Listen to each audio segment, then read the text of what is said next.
Praise the lord. ਸਾਰੇ ਦੇਖਣ ਵਾਲੇ ਵਿਊਜ਼ ਨੂੰ ਯਿਸੂ ਵਿੱਚ ਸਲਾਮ। ਅਸੀਂ ਯਿਸੂ ਕੁਝ ਵੀ ਕਰ ਸਕਦਾ ਉੱਤੇ ਵਰਡ ਆਫ ਗੋਡ ਜੋ ਕਿ ਤਰਤੀਬ ਔਰ ਬਾਈਬਲ ਸਟੱਡੀ ਅਸੀਂ ਕਰਦੇ ਹਾਂ। ਇੱਕ ਚੈਪਟਰ ਪੁਰਾਣੇ ਅਹਿਦਨਾਮੇ ਵਿੱਚੋਂ ਅਤੇ ਇੱਕ ਨਵੇਂ ਵਿੱਚ ਉਹ ਲੈ ਕੇ ਹਾਜ਼ਰ ਹਾਂ। ਅਤੇ ਤੁਸੀਂ ਜੋ ਵੀ ਸਾਡੇ ਨਾਲ ਬਾਈਬਲ ਸਟੱਡੀ ਦੇ ਵਿੱਚ ਬ੍ਰਦਰ ਸਿਸਟਰਸ ਇਨਵੋਲਵ ਹੁੰਦੇ ਨੇ ਉਹ ਆਪਣੀਆਂ ਬਾਈਬਲਸ ਲੈ ਕੇ ਅਤੇ ਤੁਸੀਂ ਟੈਲੀਵਿਜ਼ਨ ਸੈੱਟ ਦੇ ਕੋਲ ਬੈਠ ਸਕਦੇ ਹੋ ਤਾਂ ਕਿ ਅਸੀਂ ਅੱਜ ਪੁਰਾਣੇ ਅਹਿਦਨਾਮੇ ਦੇ ਪੈਦਾਇਸ਼ ਦੇ 7ਵੇਂ ਚੈਪਟਰ ਤੱਕ ਪਹੁੰਚ ਗਏ ਹਾਂ। 6 ਚੈਪਟਰ ਆਲਰੇਡੀ ਹੋ ਚੁੱਕੇ ਨੇ। ਇਹ 7ਵਾਂ ਜਿਹੜਾ ਉਹ ਅਸੀਂ ਅੱਜ ਤੁਹਾਡੇ ਸਾਹਮਣੇ ਲੈ ਕੇ ਹਾਜ਼ਰ ਹਾਂ। ਇਸੇ ਤਰ੍ਹਾਂ ਨਵੇਂ ਅਹਿਦਨਾਮੇ ਮੱਤੀ ਦੇ ਵੀ ਅਸੀਂ 7ਵੇਂ ਚੈਪਟਰ ਨੂੰ ਦੇਖਣਾ ਹੈ ਅਤੇ ਇਸ ਤੋਂ ਬਾਅਦ ਅਤੇ ਤੁਸੀਂ ਫਿਰ ਸਾਡੇ ਨਾਲ ਖੁਦਾ ਦੀ ਇਸ ਵਰਡ ਆਫ ਗੋਡ ਨੂੰ ਇੰਜੋਏ ਕਰੋ। ਆਮੀਨ। ਸੋ ਅੱਜ ਮੇਰੇ ਨਾਲ ਸਿਸਟਰ ਆਰਤੀ मौजूद ने। रायना इन्हों का वैसे ना है, मैं पर इन्हों प्यार नाल आरती कहनी हाँ। रायना ही आप जी। तो ये हम पढ़ेंगे उर्दू में एंड मैं इसकी इंग्लिश एक्सप्लेनेशन जो है ना वो करूँगी। तो रायना आप चैप्टर 7 जो है ना पैदाइश का वो पढ़ें। पैदाइश 7 बाब। जी। और खुदावन ने नूह से कहा कि तू अपने पूरे ख़ानदान के साथ कश्ती में आ, क्योंकि मैंने तुझी को अपने सामने इस ज़माना में रास्तबाज देखा है। कुल पाक जानवरों में से 7 नर और उनकी मादा, और उनमें से जो पाक नहीं हैं 2 नर और उनकी मादा अपने साथ ले लेना।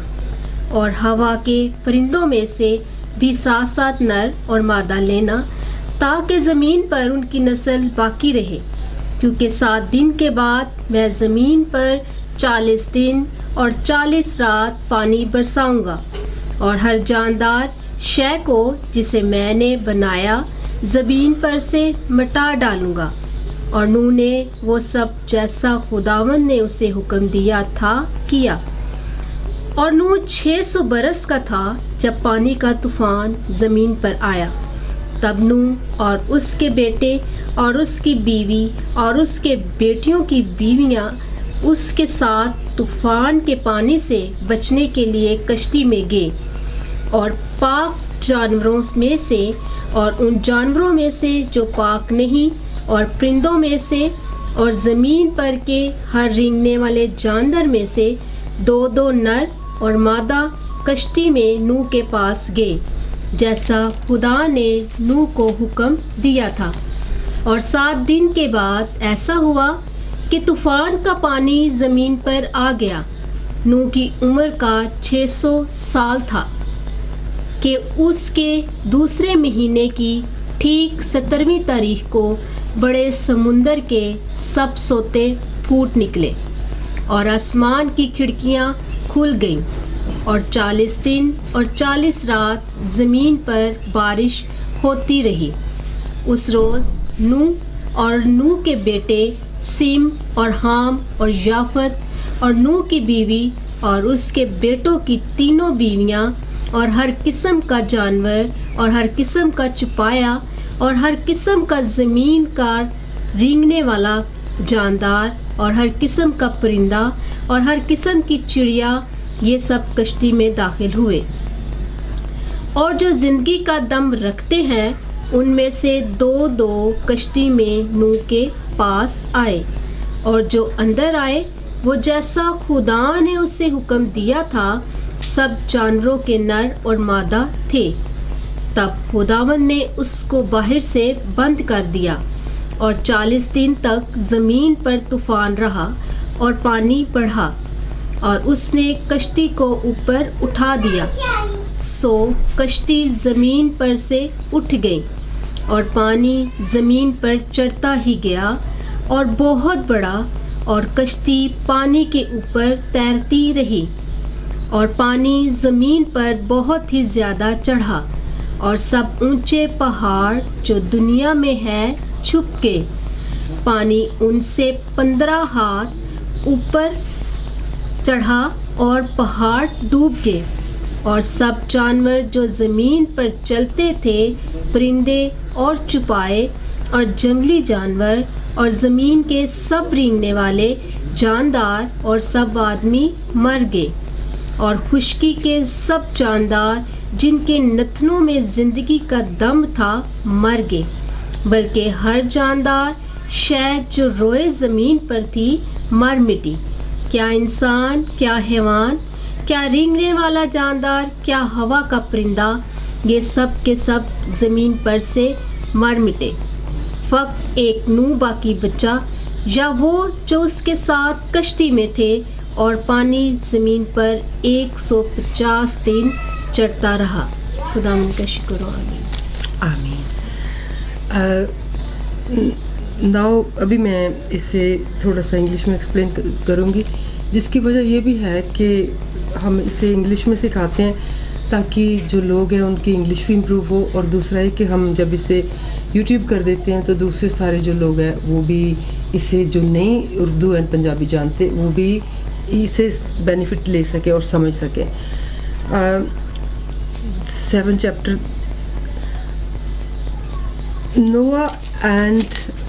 Noah did according to all that the Lord commanded of him.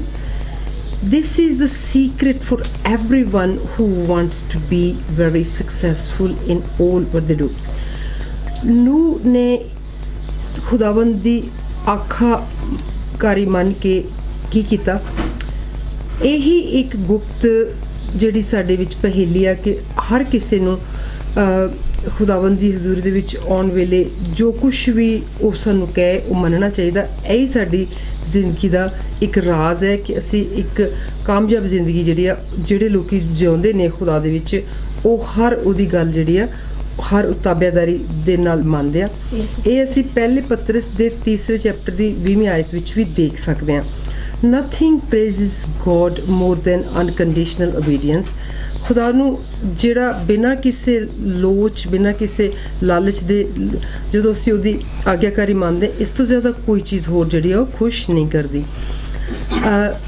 To his word, ਕਿ ਅਸੀਂ ਉਹਦਾ ਜਿਹੜਾ ਕਲਾਮ ਆ ਉਹਦੀ ਤਾਬੇਦਾਰੀ ਕਰੀਏ। Those who truly believe do not question and are not indecisive, ਜਿਹੜੇ ਸੱਚੀ ਤਰ੍ਹਾਂ ਖੁਦਾਵੰਦ ਦੇ ਵਿੱਚ ਈਮਾਨ ਦੀ ਜਿਹੜੀ ਈਮਾਨ ਦੇ ਵਿੱਚ ਡੁੱਬ ਚੁੱਕੇ ਆ, ਉਹ ਬਿਲਕੁਲ ਕਿੰਤੂ ਪਰੰਤੂ ਤੇ ਸਵਾਲ ਜ਼ਿਆਦਾ ਨਹੀਂ ਕਰਦੇ ਤੇ ਨਾ ਹੀ ਉਹ ਦੋ ਚਿੱਤੇ ਹੁੰਦੇ ਹਨ। Obedience to the word of God will save not only us but our family. ਜਿਹੜਾ ਕਲਾਮ ਦੀ ਤਾਬਿਆਦਾਰੀ ਉਹ ਸਿਰਫ ਐ ਨਹੀਂ ਕਿ ਸਿਰਫ ਸਾਨੂੰ ਹੀ ਬਚਾਏਗੀ, ਪਰ ਉਹ ਸਾਡੇ ਪਰਿਵਾਰਾਂ ਨੂੰ ਵੀ ਬਚਾਏਗੀ। Just as it saves Noah and his family, ਜਿਸ ਤਰ੍ਹਾਂ ਕਿ ਨੋਆ ਦੀ ਜਿਹੜੀ ਪਰਿਵਾਰ ਨੂੰ, ਪੁੱਤਰਾਂ ਨੂੰ ਤੇ ਨੂੰਹਾਂ ਨੂੰ ਵੀ ਬਚਾਇਆ। Yet sometime if our family do not have the same faith which we have, but at times they will understand and follow as what you did. ਬੇਸ਼ੱਕ ਸਾਡੇ ਪਰਿਵਾਰ ਦੇ ਵਿੱਚ ਅੱਜ ਸਾਡੇ ਜਿੰਨਾ ਯਕੀਨ ਨਹੀਂ ਵੀ ਹੈ, ਪਰ ਜਦੋਂ ਜਿਸ ਤਰੀਕੇ ਨਾਲ ਟਾਈਮ ਅੱਗੇ ਜਾਂਦਾ ਜਾਏਗਾ, ਈਮਾਨ ਦੇ ਵਿੱਚ ਉਹ ਵੀ ਪੁਖਤਾ ਹੁੰਦੇ ਜਾਣਗੇ। ਜਿਸ ਤਰੀਕੇ ਦੇ ਨਾਲ ਉਹ ਤੁਹਾਨੂੰ ਜੋ ਕਰਦਿਆਂ ਦੇਖਣਗੇ, ਉਹ ਵੀ ਤੁਹਾਨੂੰ ਆਪਣਾ ਰੋਲ ਮਾਡਲ ਲੈ ਲੈਣਗੇ। ਸੋ ਖੁਦਾ ਦੀ ਹਜ਼ੂਰੀ ਦੇ ਵਿੱਚ ਅੱਜ ਅਸੀਂ ਇਹ ਦੇਖਿਆ ਕਿ ਕਿਸ ਤਰੀਕੇ ਨਾਲ ਨੂਹ ਦਾ ਜਿਹੜਾ ਪਰਿਵਾਰ ਆ ਉਹ ਕਿਸ਼ਤੀ ਜਿਹੜੀ ਉਹਨੂੰ ਦਿੱਤੀ ਸੀ ਬਣਾਉਣ ਲਈ, ਉਹਦੇ ਵਿੱਚ ਉਹ ਬਚ ਗਿਆ। ਤੁਸੀਂ ਇਹ ਕਲਾਮ ਪੜ੍ਹ ਸਕਦੇ ਹੋ। ਹੁਣ ਮੇਰੇ ਨਾਲ ਰਾਇਨਾ ਪੜ੍ਹੇਗੀ ਮੱਤੀ ਨਵੇਂ ਐਤਨਾਮੇ ਵੱਲ ਅਸੀਂ ਜਾ ਰਹੇ, ਉਹਦਾ 7ਵੇਂ ਚੈਪਟਰ ਨੂੰ ਪੜ੍ਹੇਗੀ ਤਾਂ ਕਿ ਅਸੀਂ ਨਵਾਂ ਐਤਨਾਮਾ ਵੀ ਤੁਹਾਡੇ ਨਾਲ ਪੇਸ਼ ਕਰਦੇ ਜਾਈਏ। ਇੱਕ ਚੈਪਟਰ ਪੁਰਾਣੇ ਐਤਨਾਮੇ ਦਾ, ਇੱਕ ਨਵੇਂ ਦਾ, ਸਾਡੀ ਸਟੱਡੀ ਜਿਹੜੀ ਉਹ ਕੰਟੀਨਿਊ ਰਹੇ। जी शुरू करो। मत्ती 7 बाब, ऐबजोई ना करो कि तुम्हारी भी ऐबजोई ना की जाए, क्योंकि जिस तरह तुम ऐबजोई करते हो उसी तरह तुम्हारी भी ऐबजोई की जाएगी, और जिस पैमाना से तुम नापते हो उसी से तुम्हारे वास्ते नापा जाएगा। तू क्यों अपने भाई की आँख के तिनके को देखता है और अपनी आँख के शतीर पर गौर नहीं करता?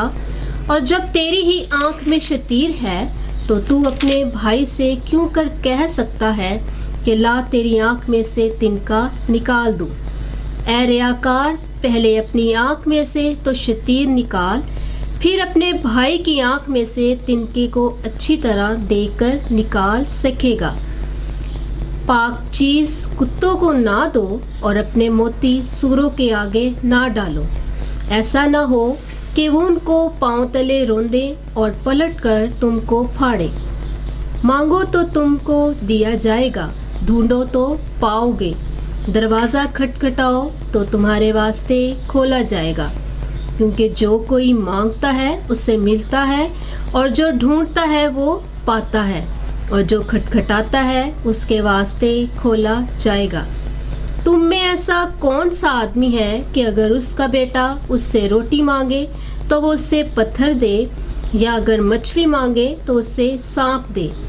बस जबकि तुम बुरे होकर अपने बच्चों को अच्छी चीज़ें देना जानते हो, तो तुम्हारा बाप जो आसमान पर है अपने मांगने वालों को अच्छी चीज़ें क्यों ना देगा। बस जो कुछ तुम चाहते हो कि लोग तुम्हारे साथ करें, वही तुम भी उनके साथ करो, क्योंकि तौरात और नबियों की तालीम यही है। तंग दरवाज़ा से दाखिल हो, क्योंकि वो दरवाज़ा चौड़ा है और वो रास्ता कुशीदा है जो हलाकत को पहुंचाता है, और उससे दाखिल होने वाले बहुत हैं। क्योंकि वो दरवाज़ा तंग है और वो रास्ता सुकड़ा है जो ज़िंदगी को पहचानता है, और उसके पाने वाले थोड़े हैं। झूठे नबियों से खबरदार रहो, जो तुम्हारे पास भेड़ों के भेष में आते हैं, मगर बातन में फाड़ने वाले भेड़िए हैं। उनके फलों से तुम उनको पहचान लोगे। क्या झाड़ियों से अंगूर, ऊंट खिटारों से अंजीर तोड़ते हैं? इसी तरह हर एक अच्छा दरख्त अच्छा फल लाता है, और बुरा दरख्त बुरा फल लाता है। अच्छा दरख्त बुरा फल नहीं ला सकता, ना बुरा दरख्त अच्छा फल ला सकता है। जो दरख्त अच्छा फल नहीं लाता वो काटा और आग में डाला जाता है। बस उनके फलों से तुमको पहचान लोगे। जो मुझसे ऐ खुदावन कहते हैं, उनमें से हर एक आसमान की बादशाही में दाखिल ना होगा, मगर वही जो मेरे आसमानी बाप की मर्जी पर चलता है। उस दिन बतेरे मुझसे कहेंगे, ऐ खुदावन, क्या हमने तेरे नाम की नबूवत नहीं की, और तेरे नाम से बदरूहों को नहीं निकाला, और तेरे नाम से बहुत से मौजे नहीं दिखाए? उस वक्त मैं उनसे साफ कहूँगा कि मेरी कभी तुमसे वाकफियत ना थी। ऐ बदकारों, मेरे पास से चले जाओ। बस जो कोई मेरी ये बातें सुनता और उन पर अमल करता है, वो उस अक्लमंद आदमी की मानद ठहरेगा जिसने चट्टान पर अपना घर बनाया, और मींह बरसा और पानी चढ़ा और आंधियाँ चली और उस घर पर टकरे लगी, लेकिन वो ना गिरा, क्योंकि उसकी बुनियाद चट्टान पर डाली गई थी। और जो कोई मेरी ये बातें सुनता है और उन पर अमल नहीं करता, वो उन बेवकूफ़ आदमी की मानद ठहरेगा जिसने अपना घर रेत पर बनाया, और मींह बरसा और पानी चढ़ा और आंधियाँ चली और उस घर को सदमा पहुंचा, और वो गिर गया और पानी बर्बाद हो गया। जब यीशु ने ये बातें ख़त्म की तो ऐसा हुआ कि भीड़ उसकी तालीम से हैरान हुई, क्योंकि वो उनके फ़कीयों की तरह नहीं बल्कि साहब इख्तियार की तरह उनको तालीम देता था। आमीन। Amen. Now I'm explaining this in English from 1 verse to 5 verse. I will explain chapter 7. Judge not. The Lord Jesus gave this warning even when he saw the hypocrisy of the scribes and Pharisees, who considered themselves the owner of the truth and therefore condemned the people. It's very easy to point out the mistake and faults of others, but difficult to admit one's own faults. It's one thing to admonish something in order to help them, and another thing to accuse them. There are people who are worried about the speck in the neighbor's eye while there's a plank in their own eye. They point out other people's small mistakes but ignore their own huge flaws. There's no greater hypocrisy than demanding others to do what yourself you're not able to do. Romeo chapter 2 verse 1. ਅਸੀਂ ਦੇਖਿਆ ਕਿ ਦੂਸਰਿਆਂ ਨੂੰ ਸਾਨੂੰ ਕਿੰਤੂ ਪਰੰਤੂ ਨਹੀਂ ਕਰਨਾ ਚਾਹੀਦਾ, ਜੱਜ ਨਹੀਂ ਕਰਨਾ ਚਾਹੀਦਾ, ਉਹਨਾਂ ਨੂੰ ਸਾਨੂੰ ਨਿਆਂ ਦੀ ਤਕੜੀ ਉਹਨਾਂ ਦੇ ਲਈ ਨਹੀਂ ਖੋਲ੍ਹ ਕੇ ਰੱਖਣੀ ਚਾਹੀਦੀ, ਕਿਉਂਕਿ ਇੱਥੇ ਅਸੀਂ ਦੇਖਿਆ ਕਿ ਜਿਹੜੇ ਲੋਕ ਇਹ ਕਰਦੇ ਨੇ ਉਹ ਕਹਿੰਦੇ ਕੁਛ ਹੋਰ ਨੇ ਅਤੇ ਕਰਦੇ ਕੁਛ ਹੋਰ ਨੇ। ਇੱਥੇ ਫਕੀਆਂ ਫਰੀਸਾਂ ਦੀ ਗੱਲ ਹੋਈ ਆ, ਕਿਹਾ ਹੈ ਕਿ ਉਹ ਸੋਚਦੇ ਸੀ ਕਿ ਉਹ ਸੱਚ ਦੇ ਠੇਕੇਦਾਰ ਆ, ਅਤੇ ਉਹ ਸੋਚਦੇ ਸੀਗੇ ਕਿ ਉਹ ਲੋਕਾਂ ਨੂੰ ਠੁਕਰਾਉਣ ਦਾ ਅਤੇ ਲੋਕਾਂ ਨੂੰ ਥੱਲੇ ਸੁੱਟਣ ਦਾ ਉਹਨਾਂ ਦੀ ਜਿਸ ਤਰ੍ਹਾਂ ਉਹਨਾਂ ਨੇ ਠੇਕਾ ਲਿਆ ਹੋਇਆ ਹੋਵੇ। ਇੱਕ ਹੋਰ ਬੜੀ ਉਦਾਸ ਗੱਲ ਅਸੀਂ ਇਹਦੇ ਵਿੱਚ ਦੇਖੀ ਆ ਕਿ ਜਿਹੜੀਆਂ ਗਲਤੀਆਂ ਆ ਅਤੇ ਜਿਹੜੇ ਮਤਲਬ ਕਸੂਰ ਆ ਉਹ ਉਹਨਾਂ ਦੇ ਆਪਣੇ ਵੀ ਉਹ ਦੂਸਰਿਆਂ ਦੇ ਸਿਰਾਂ ਦੇ ਉੱਤੇ ਥੱਪ ਦਿੰਦੇ ਸੀ। ਅਤੇ ਇੱਕ ਤਾਂ ਹੁੰਦਾ ਹੈ ਕਿ ਤੁਸੀਂ ਕਿਸੇ ਦੀ ਮਦਦ ਕਰਨ ਲਈ ਕਿਸੇ ਨੂੰ ਕਰੈਕਟ ਕਰਨਾ, ਭਾਵ ਉਹਨੂੰ ਤੁਸੀਂ ਉਹਦਾ ਰਸਤਾ ਸਾਫ਼ ਕਰਨਾ, ਪਰ ਦੂਸਰਾ ਹੁੰਦਾ ਉਹਨੂੰ ਸਿਰਫ ਇਲਜ਼ਾਮ ਤਰਾਜ਼ੀ ਕਰਨ ਲਈ ਅਤੇ ਛੋਟਾ ਕਰਨ ਲਈ ਉਹਦਾ ਰਾਹ ਜਿਹੜਾ ਤੁਸੀਂ ਬਲੌਕ ਕਰ ਦੇਣਾ। ਪਰ ਉਹ ਲੋਕ ਜਿਹੜੇ ਆ ਉਹ ਉਹਨਾਂ ਦੀ ਗੱਲ ਇਸ ਤਰੀਕੇ ਨਾਲ ਕੀਤੀ ਜਾਂਦੀ ਕਿ ਉਹਨਾਂ ਦੀ ਆਪਣੀ ਅੱਖ ਦਾ ਜਿਹੜਾ ਤਿਨਕਾ ਉਹਨਾਂ ਨੂੰ ਦੂਸਰਿਆਂ ਦੀ ਅੱਖ ਦਾ ਤਿਨਕਾ ਨਜ਼ਰ ਆਉਂਦਾ, ਪਰ ਉਹਨਾਂ ਨੂੰ ਜਿਹੜੇ ਆਪਣੀ ਅੱਖ ਦਾ ਸ਼ਤੀਰ ਆ ਉਹ ਨਜ਼ਰ ਨਹੀਂ ਆਉਂਦਾ। ਇਹੀ ਅਸੀਂ ਦੇਖਿਆ ਕਿ ਜਿਹੜੇ ਲੋਕ ਆਪਣੀਆਂ ਜਿਹੜੀਆਂ ਸਾਰੀਆਂ ਗਲਤੀਆਂ ਆ ਉਹ ਨਹੀਂ ਕੱਢ ਪਾਉਂਦੇ, ਉਹਦੀ ਵਜ੍ਹਾ ਮੋਸਟਲੀ ਇਹ ਦੇਖੀ ਜਾਂਦੀ ਹੈ ਕਿ ਉਹ ਦੂਸਰਿਆਂ ਦੀਆਂ ਗਲਤੀਆਂ ਕੱਢਣ ਦੇ ਉੱਤੇ ਸਾਰਾ ਜਿਹੜਾ ਵਕਤ ਆ ਉਹ ਆਪਣਾ ਖਰਚ ਕਰ ਦਿੰਦੇ ਆ। ਇਹ ਚੀਜ਼ ਅਸੀਂ ਰੋਮੀਓ ਦੇ ਦੂਸਰੇ ਚੈਪਟਰ ਦੀ ਪਹਿਲੀ ਆਇਤ ਵਿੱਚ ਵੀ ਪੜ੍ਹ ਸਕਦੇ ਹਾਂ। ਫਿਰ ਅਸੀਂ 7ਵੇਂ ਚੈਪਟਰ ਦੀ 7ਵੀਂ ਆਇਤ ਤੋਂ ਲੈ ਕੇ 11ਵੀਂ ਆਇਤ ਤੱਕ ਦਾ ਜਿਹੜਾ ਅਸੀਂ ਕਰ ਰਹੇ ਹਾਂ ਅੰਡਰਸਟੈਂਡਿੰਗ ਵਿਚਾਰ ਵਟਾਂਦਰਾ। Asking, seeking, knocking, and the master he always encouraged perseverance in prayer. When we ask God for something, we exercise our faith and show our dependence on Him. But it's not enough to just ask, but must seek that to go after what you want and finally knock. At time we may find the door closed, but this is no reason to retreat. We should preserve for what we want according to the will of God. 1 John 5th chapter 14th verse. There is a promise that He will provide for all our needs. The Heavenly Father will provide not only to our materialistic needs but above all to our spiritual needs. James 1st chapter 17. ਅਸੀਂ ਇੱਥੇ ਦੇਖਿਆ ਕਿ ਮੰਗਣਾ, ਲੋੜਨਾ ਅਤੇ ਫਿਰ ਦਰਵਾਜ਼ਾ ਖਟਖਟਾਉਣਾ। ਇਹਦੇ ਵਿੱਚ ਦੇਖਿਆ ਕਿ ਸਾਨੂੰ ਆਪਣਾ ਕੰਮ ਕਰਨ ਲਈ ਆਪਣੀਆਂ ਦੁਆਵਾਂ ਦੇ ਵਿੱਚ ਠਹਿਰਨਾ, ਜਿਹੜਾ ਉਹ ਸਾਨੂੰ ਉਹਦਾ ਹੌਸਲਾ ਅਫਜ਼ਾਈ ਕੀਤੀ ਗਈ ਕਿ ਦੁਆਵਾਂ 'ਚ ਠਹਿਰੋ। ਅਸੀਂ ਦੇਖਿਆ ਕਿ ਖੁਦਾ ਦੇ ਕੋਲੋਂ ਮੰਗਣਾ ਇੱਕ ਹੋਰ ਗੱਲ ਆ, ਅਤੇ ਉਹਦੇ 'ਤੇ ਯਕੀਨ ਰੱਖ ਕੇ ਫਿਰ ਜਿਹੜਾ ਉਹਦੇ ਉੱਤੇ ਹੀ ਆਪਣਾ ਯਕੀਨ ਰੱਖਣਾ ਕਿ ਮੈਨੂੰ ਹੁਣ ਮਿਲਣਾ ਹੀ ਮਿਲਣਾ, ਕਿਉਂਕਿ ਜਿਹਦੇ ਕੋਲ ਮੈਂ ਮੰਗਿਆ ਉਹਦੇ ਕੋਲ ਹੈ ਆ। ਇਹ ਸਾਨੂੰ ਆਪਣੀ ਜ਼ਿੰਦਗੀ ਉੱਤੇ ਐਕਸਰਸਾਈਜ਼ ਕਰਨ ਦੀ ਲੋੜ ਆ, ਅਪਣਾਉਣ ਦੀ ਲੋੜ ਆ। ਫਿਰ ਅਸੀਂ ਦੇਖਦੇ ਹਾਂ ਕਿ ਜਦੋਂ ਅਸੀਂ ਜਿਹੜਾ ਕੁਛ ਮੰਗਿਆ ਆ ਉਹਦੇ ਪਿੱਛੇ ਵੀ ਜਾਂਦੇ ਹਾਂ ਕਿ ਇਹ ਹੁਣ ਮੈਨੂੰ ਮਿਲਣਾ ਹੀ ਮਿਲਣਾ, ਅਤੇ ਅਸੀਂ ਫਾਈਨਲੀ ਉਹਨੂੰ ਪਾ ਲੈਂਦੇ ਹਾਂ। ਕਈ ਵਾਰੀ ਇਹ ਕਿ ਬੇਸ਼ੱਕ ਉਸ ਵੇਲੇ ਦਰਵਾਜ਼ਾ ਬੰਦ ਵੀ ਹੋਵੇ, ਅਤੇ ਇਹਦਾ ਮਤਲਬ ਇਹ ਨਹੀਂ ਹੈ ਕਿ ਉਹ ਕਦੇ ਖੁੱਲ੍ਹੇਗਾ ਨਹੀਂ। ਜਦੋਂ ਤੁਸੀਂ ਮੰਗੋਗੇ ਤਾਂ ਜ਼ਰੂਰ ਤੁਹਾਡੇ ਲਈ ਖੋਲ੍ਹਿਆ ਜਾਏਗਾ। ਅਸੀਂ ਇਹਨੂੰ ਪਹਿਲੇ ਜੌਨ ਦੇ 5ਵੇਂ ਚੈਪਟਰ ਦੀ 14ਵੀਂ ਆਇਤ ਦੇ ਵਿੱਚ ਵੀ ਦੇਖਦੇ ਹਾਂ ਕਿ ਇੱਕ ਵਾਅਦਾ ਜਿਹੜਾ ਆ ਸਾਡੀਆਂ ਜ਼ਰੂਰਤਾਂ ਨੂੰ ਪੂਰਾ ਕਰਨ ਦਾ ਸਾਡੇ ਸਵਰਗੀ ਬਾਪ ਦਾ ਉਹਨੇ ਸਾਨੂੰ ਕੀਤਾ ਹੋਇਆ, ਅਤੇ ਉਹ ਸਾਡੀਆਂ ਦੁਨਿਆਵੀ ਜ਼ਰੂਰਤਾਂ ਦਾ ਅਤੇ ਸਾਡੀਆਂ ਰੂਹਾਨੀ ਜ਼ਰੂਰਤਾਂ ਦਾ ਖਿਆਲ ਉਹਨੇ ਰੱਖਣਾ ਹੀ ਰੱਖਣਾ ਹੈ। ਇਸ ਚੀਜ਼ ਨੂੰ ਅਸੀਂ ਯਾਕੂਬ ਦੀ ਪੱਤਰੀ ਦੇ ਪਹਿਲੇ ਚੈਪਟਰ ਦੀ 17ਵੀਂ ਆਇਤ ਦੇ ਵਿੱਚ ਵੀ ਦੇਖਿਆ। Give what you want to receive.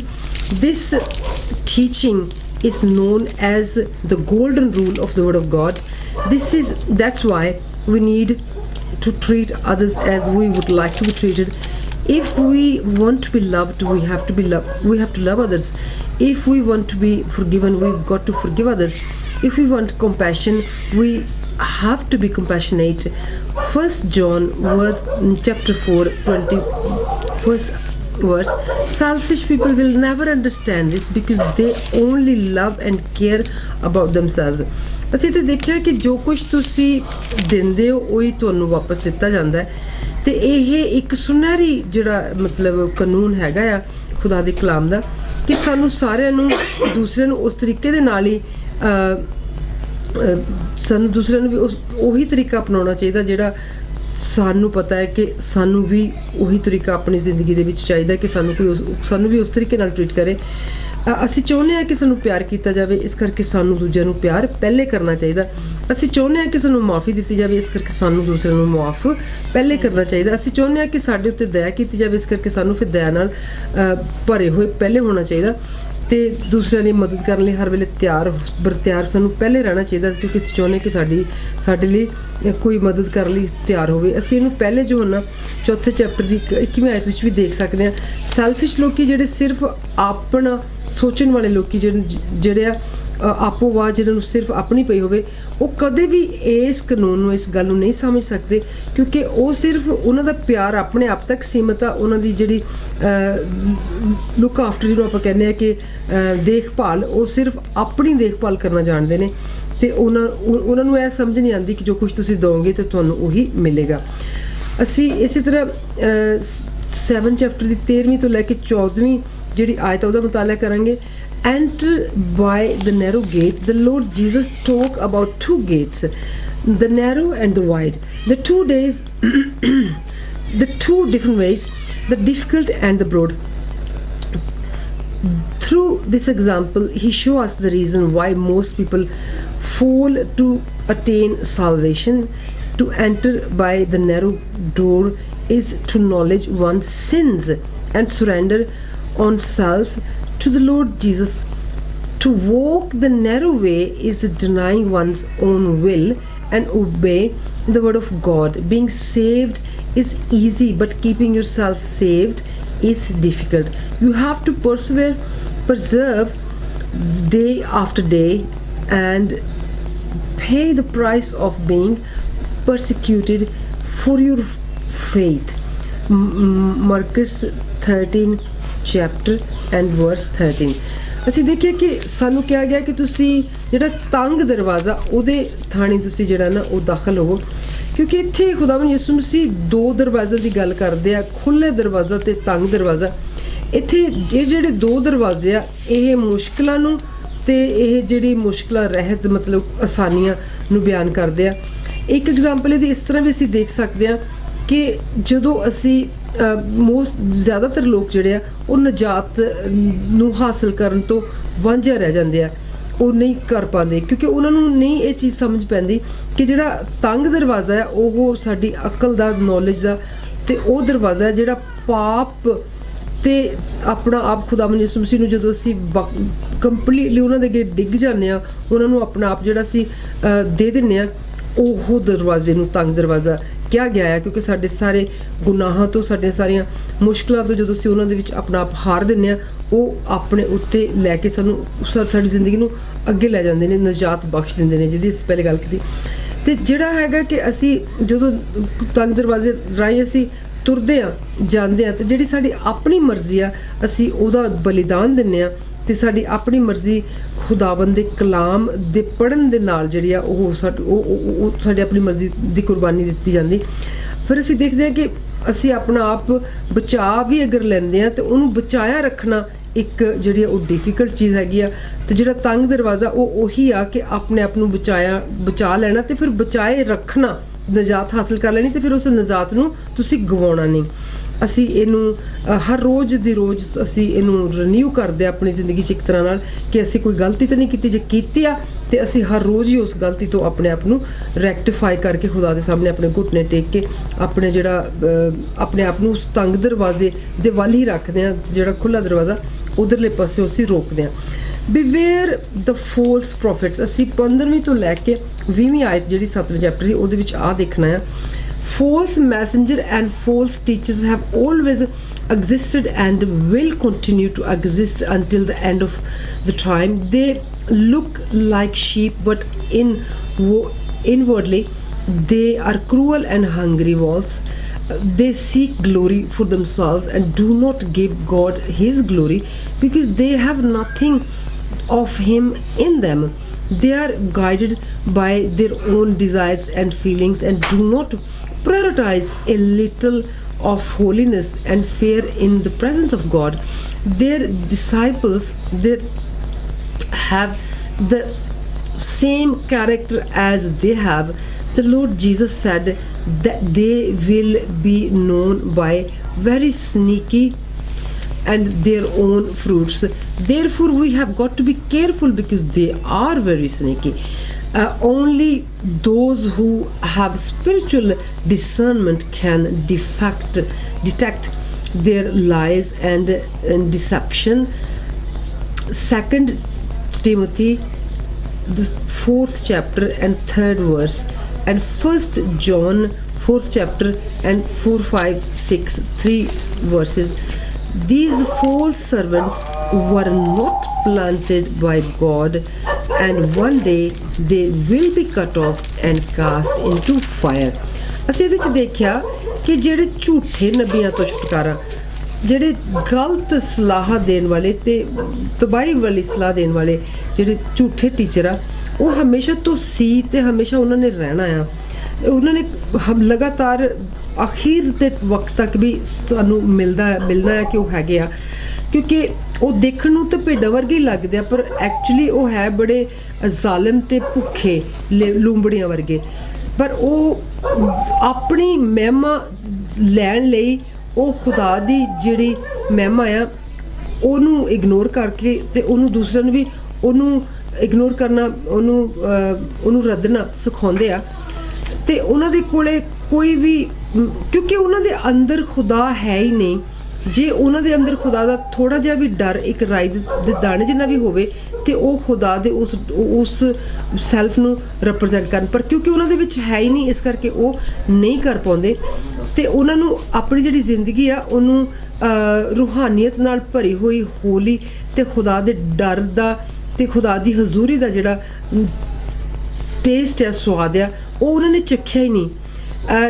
ਇੱਥੇ ਖੁਦਾਵੰਦ ਯਿਸੂ ਮਸੀਹ ਕਹਿੰਦੇ ਆ ਕਿ ਹਰ ਇੱਕ ਇਨਸਾਨ ਆਪਣੇ ਫਲਾਂ ਨਾਲ ਹੀ ਜਾਣਿਆ ਜਾਵੇਗਾ, ਕਿਉਂਕਿ ਉਹ ਕਹਿੰਦੇ ਆ ਕਿ ਕਿਉਂਕਿ ਉਹ ਲੋਕੀ ਜਿਹੜੇ ਬਹੁਤ ਜ਼ਿਆਦਾ ਸਨੀਕੀ ਭਾਵ, ਜਿਹੜੇ ਬਹੁਤ ਜ਼ਿਆਦਾ ਜਿਹੜੇ ਨਾ ਉਹ ਘਿਨਾਉਣੇ ਕੰਮ ਕਰਨ ਵਾਲੇ, ਬੁਰੇ ਕੰਮ ਕਰਨ ਵਾਲੇ, ਉਹ ਜਿਹੜੇ ਪ੍ਰੋਟੈਂਡ ਕਰ ਸਕਦੇ ਥੋੜ੍ਹੀ ਦੇਰ ਲਈ ਕਿ ਅਸੀਂ ਅੱਛੇ ਹਾਂ, ਪਰ ਖੁਦਾ ਦਾ ਜਿਹੜਾ ਰੂਹ ਆ, ਡਿਸਰਨਮੈਂਟ ਦਾ ਰੂਹ ਆ, ਭਾਵ ਜਿਹੜਾ ਕਿ ਆਤਮਾਵਾਂ ਦਾ ਫਰਕ ਕਰਨ ਵਾਲਾ ਆਤਮਾ ਜਦੋਂ ਉਹਨਾਂ ਦੇ ਉੱਤੇ ਪੈਂਦਾ ਆ, ਤੇ ਫਿਰ ਉਹ ਜਿਹੜਾ ਉਹਨਾਂ ਦਾ ਧੋਖਾ ਆ, ਉਹ ਝੂਠ ਆ, ਉਹ ਸਾਨੂੰ ਸਮਝ ਆ ਜਾਂਦਾ ਆ। ਜਿਸ ਤਰ੍ਹਾਂ ਕਿ ਅਸੀਂ 2 ਤਿਮੋਥੀ ਦੀ 4 ਲਾਈਨ ਦੇ ਵਿੱਚ 4 ਵਰਸ ਦੇਖ ਲੈਂਦੇ ਹਾਂ, ਤੇ ਪਹਿਲੇ ਯਹੋਨਾ ਦੇ 4 ਚੈਪਟਰ ਦੀ 4, 5, 6 ਅੱਜ ਵੀ ਇਹਨੂੰ ਦੇਖ ਸਕਦੇ ਹਾਂ।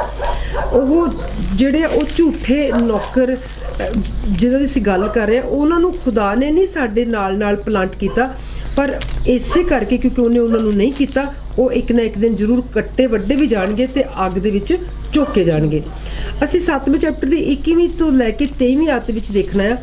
Not everyone who said to me, Lord, Lord, this serves as a warning to those who are in a church, say that they believe in the word of God and yet do not practice it. The Most High does not accept empty words. He wants obedience to his will. Many are deceived in the work of God by thinking that they just because they preach the gospel, heal the sick and even cast out demons, they are well spiritually and their salvation is guaranteed. However, what we do is not more important than the Almighty, than who we are. Being deceived by the devil is a terrible thing, for being deceived by one's own heart is much worse. First Jeremiah 17th chapter, the 9th verse, we can look into. Many eloquent preachers who performed great miracles ended up manifesting a faulty character, and today they are humiliated and discredited. What is the point of being known by men and not known by the Lord Jesus Christ? ਇੱਥੇ ਅਸੀਂ ਦੇਖਿਆ ਕਿ ਖੁਦਾਵੰਦ ਨੇ ਅਸੀਂ ਉਹਨੇ ਕਿਹਾ ਕਿ ਸਾਰੇ ਜਿਹੜੇ ਮੈਨੂੰ ਖੁਦਾ ਖੁਦਾ ਕਹਿਣਗੇ ਉਹ ਕੋਈ ਜ਼ਰੂਰੀ ਨਹੀਂ ਆ ਕਿ ਉਹ ਸਾਰੇ ਮੇਰੇ ਹੋਣਗੇ। ਉਹਨਾਂ ਨੇ ਸਾਨੂੰ ਇੱਥੇ ਕਿਹਾ ਕਿ ਚਰਚ ਦੇ ਵਿੱਚ ਅਸੀਂ ਅੱਜ ਕੱਲ੍ਹ ਚਰਚਿਸ ਦੇ ਵਿੱਚ ਦੇਖਦੇ ਹਾਂ ਕਿ ਜਿਹੜਾ ਕਲਾਮ ਦੇ ਉੱਤੇ ਯਕੀਨ ਕਰਨ ਵਾਲੇ ਲੋਕੀ ਸਾਨੂੰ ਨਹੀਂ ਮਿਲਦੇ, ਉਹਦੇ ਉੱਤੇ ਪ੍ਰੈਕਟਿਸ ਕਰਨ ਵਾਲੇ ਲੋਕੀ ਨਹੀਂ ਮਿਲਦੇ, ਅਤੇ ਜਿਹੜੇ ਖੁਦਾ ਦੇ ਵਚਨ ਨੂੰ ਛੱਡ ਕੇ ਖਾਲੀ ਵਚਨਾਂ ਨੂੰ ਐਕਸਪਲੇਨ ਕਰਨ ਵਾਲੇ ਲੋਕੀ ਸਾਨੂੰ ਨਜ਼ਰ ਆਉਂਦੇ।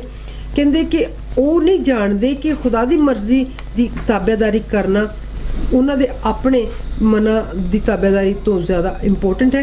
ਕਹਿੰਦੇ ਕਿ ਉਹ ਲੋਕੀ ਜਿਹੜੇ ਖੁਦਾ ਦਾ ਕਲਾਮ ਵੀ ਹੱਥ ਵਿੱਚ ਲੈ ਕੇ ਫਿਰਦੇ ਆ ਅਤੇ ਉਹ ਇਹ ਸੋਚਦੇ ਆ ਕਿ ਸਾਨੂੰ ਬਹੁਤ ਸੋਹਣਾ ਬੋਲਣਾ ਆਉਂਦਾ ਹੈ ਅਤੇ ਅਸੀਂ ਚਰਚ ਦੇ ਵਿੱਚ ਖੜ੍ਹੇ ਹੋ ਕੇ ਗੋਸਪਲ ਸੁਣਾ ਦਿੰਦੇ ਹਾਂ, ਅਤੇ ਅਸੀਂ ਇੱਥੋਂ ਤੱਕ ਕਿ ਕਈ ਵਾਰੀ ਅਸੀਂ ਬਿਮਾਰਾਂ ਨੂੰ ਵੀ ਚੰਗਾ ਕਰ ਦਿੰਦੇ ਹਾਂ, ਅਤੇ ਅਸੀਂ ਬੇਸ਼ੱਕ ਅਸੀਂ ਭੂਤਾਂ ਨੂੰ ਵੀ ਕੱਢ ਦਿੰਦੇ ਹਾਂ, ਅਤੇ ਅਸੀਂ ਦੇਖਣ ਨੂੰ ਵੀ ਬੜੇ ਰੂਹਾਨੀ ਲੱਗਦੇ ਹਾਂ, ਅਤੇ ਉਹ ਸੋਚਦੇ ਕਿ ਉਹਨਾਂ ਦੀ ਜਿਹੜੀ ਨਜਾਤ ਆ ਉਹ ਵੀ ਉਹਦੇ 'ਤੇ ਪੱਕੀ ਗਰੰਟੀ ਦੀ ਮੋਹਰ ਲੱਗੀ ਹੋਈ ਆ। ਪਰ ਕਹਿੰਦੇ ਨਹੀਂ, ਹਾਊਐਵਰ ਕਹਿੰਦੇ ਬਿਲਕੁਲ ਵੀ ਨਹੀਂ, ਅਸੀਂ ਖੁਦਾ ਨੂੰ ਜਾਣਦੇ ਨਹੀਂ ਹਾਂ, ਅਤੇ ਅਸੀਂ ਐਕਚੁਅਲੀ ਉਸ ਤਰ੍ਹਾਂ ਦੇ ਜਿਹੜੇ ਲੋਕ ਆ ਉਹ ਸ਼ੈਤਾਨ ਦੇ ਉਹ ਵੱਡੇ ਜਿਹੜਾ ਧੋਖਾ ਆ ਉਹਦੇ ਹੱਥਾਂ ਵਿੱਚ ਫਸੇ ਹੋਏ ਆ, ਅਤੇ ਕਿ ਸਾਡੀ ਆਪਣਾ ਜਿਹੜਾ ਦਿਲ ਆ ਉਹ ਵੀ ਕਈ ਵਾਰੀ ਸਾਨੂੰ ਬਹੁਤ ਵੱਡੇ ਧੋਖੇ 'ਚ ਪਾ ਦਿੰਦਾ, ਕਿਉਂਕਿ ਦਿਲ ਹੀਲੇਬਾਜ਼ ਆ। ਅਸੀਂ ਯਰਮੀਆ 17ਵੇਂ ਚੈਪਟਰ ਦੀ 9ਵੀਂ ਆਇਤ 'ਚ ਵੀ ਦੇਖ ਸਕਦੇ ਹਾਂ, ਬਹੁਤ ਸਾਰੇ ਜਿਹੜੇ ਬਹੁਤ ਹੀ ਵਧੀਆ ਬੋਲਣ ਵਾਲੇ ਪ੍ਰੀਚਰ ਜਿਹੜੇ ਉਹ ਐਕਚੁਅਲੀ ਪਰਫੋਰਮ ਅੱਛਾ ਕਰ ਲੈਂਦੇ, ਕਿਉਂਕਿ ਜਿਹੜਾ ਇੱਕ ਐਕਟਰ ਹੋਣਾ ਜਿਸ ਤਰ੍ਹਾਂ ਲੋਕੀ ਇੱਕ ਪੇਸ਼ਾ ਹੈ, ਇਸੇ ਤਰ੍ਹਾਂ ਉਹ ਬਹੁਤ ਵਧੀਆ ਐਕਟ ਕਰਕੇ ਅੱਛੀਆਂ ਚੀਜ਼ਾਂ ਬੋਲ ਕੇ ਸੁਣਾ ਦਿੰਦੇ, ਪਰ ਉਹ ਬਹੁਤ ਵੱਡੇ ਮਿਰੇਕਲਸ ਵੀ ਭਾਵੇਂ ਕਰ ਲੈਣ, ਪਰ ਜਿਹੜਾ ਉਹਨਾਂ ਦਾ ਕਿਰਦਾਰ ਆ ਉਹ ਦਾਗਦਾਰ ਹੁੰਦਾ, ਅਤੇ ਉਹ ਅਖੀਰ 'ਤੇ ਬਾਹਰ ਆ ਜਾਂਦਾ ਆ। ਅਤੇ ਅੱਜ ਅਸੀਂ ਦੇਖਦੇ ਹਾਂ ਕਿ ਕਾਫੀ ਲੋਕ ਇੱਦਾਂ ਦੇ ਜਿਹੜੇ ਆ ਉਹ ਸ਼ਰਮਿੰਦਗੀ ਦਾ ਅਤੇ ਦੂਸਰੇ ਲੋਕਾਂ ਨੂੰ ਜਿਹੜੇ ਆ ਬਦਨਾਮੀ ਦਾ ਕਾਰਨ ਬਣ ਜਾਂਦੇ ਨੇ।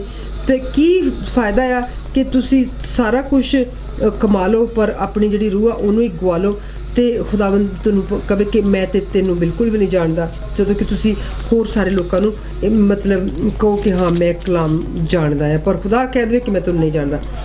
7ਵੇਂ ਚੈਪਟਰ ਦੀ 24ਵੀਂ ਤੋਂ ਲੈ ਕੇ 27ਵੀਂ ਆਇਤ ਜਿਹੜੀ ਆ ਉਹਦਾ ਅਸੀਂ ਮੁਤਾਲਾ ਕਰਨ ਲੱਗੇ ਹਾਂ। The wise and the foolish houses and buildings are subject to wealth conditions and are challenged by heavy wind and storms. We have seen many cases of people who have lost their lives under debits because they lived in risky areas. Their houses did not have a good foundation and a safe structure, so they collapsed during heavy rain. On the other hand, the houses that were built in a safe area and with a solid foundation remain intact. Those who hear and obey the word of God will be safe when the great storms, strife and persecution strike, for they have a solid and resilient foundation.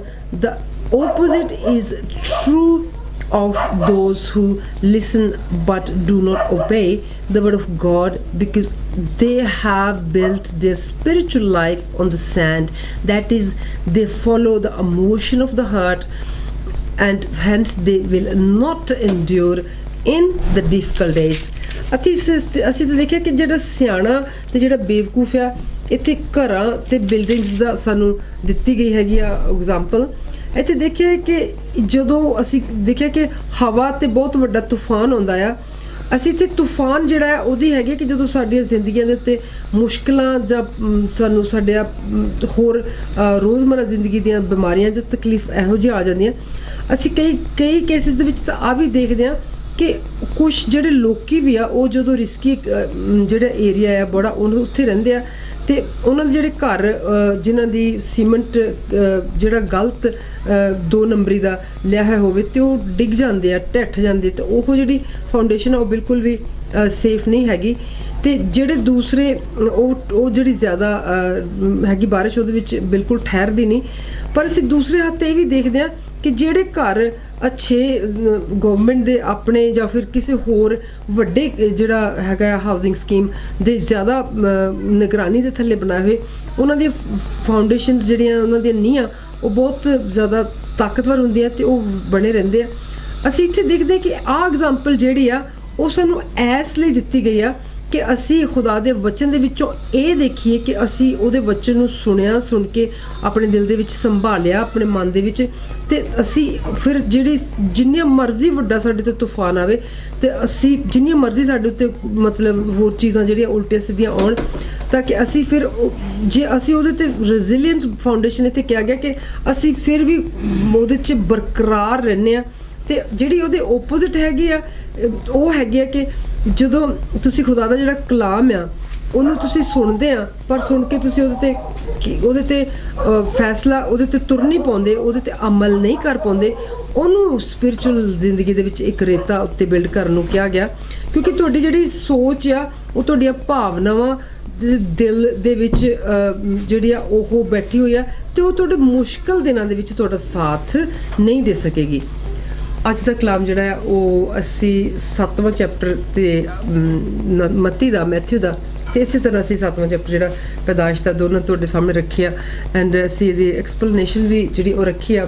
ਹੁਣ ਅਸੀਂ ਦੋਨੋਂ ਮਿਲ ਕੇ ਦੁਆ ਕਰਦੇ ਹਾਂ ਤਾਂ ਕਿ ਜਿੰਨਾ ਇਹਦੇ ਵਿੱਚੋਂ ਖੁਸ਼ਹਾਲੀ ਜਿੰਨੀ ਨਮਰਤਾ ਸਾਨੂੰ ਪ੍ਰਾਪਤ ਹੋਈ ਆ ਇਹਨੂੰ ਸੁਣਦਿਆਂ ਮੈਂ ਆਸ ਕਰਦੇ ਹਾਂ ਕਿ ਇਹ ਤੁਹਾਨੂੰ ਵੀ ਇਹਨੂੰ ਪੜ੍ਹਦਿਆਂ ਤੇ ਪੜ੍ਹ ਕੇ ਇਹਦੇ ਉੱਤੇ ਅਮਲ ਕਰਦਿਆਂ ਇੰਨੀ ਹੀ ਰਾਹਤ ਜਿਹੜੀ ਆ ਉਹ ਮਹਿਸੂਸ ਹੋਵੇਗੀ।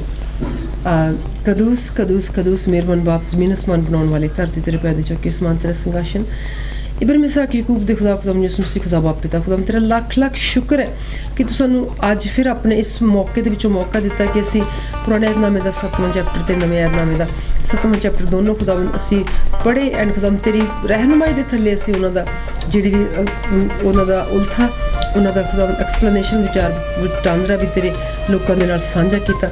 ਅਸੀਂ ਸ਼ੁਕਰ ਕਰਦੇ ਹਾਂ ਤੇਰੇ ਇਸ ਮੌਕੇ ਲਈ ਐਂਡ blessing ਤੇਰੇ ਕੋਲ ਮੰਗਦੇ ਹਾਂ in order to bless others with authority of Lord Jesus Christ. Amen, amen and amen.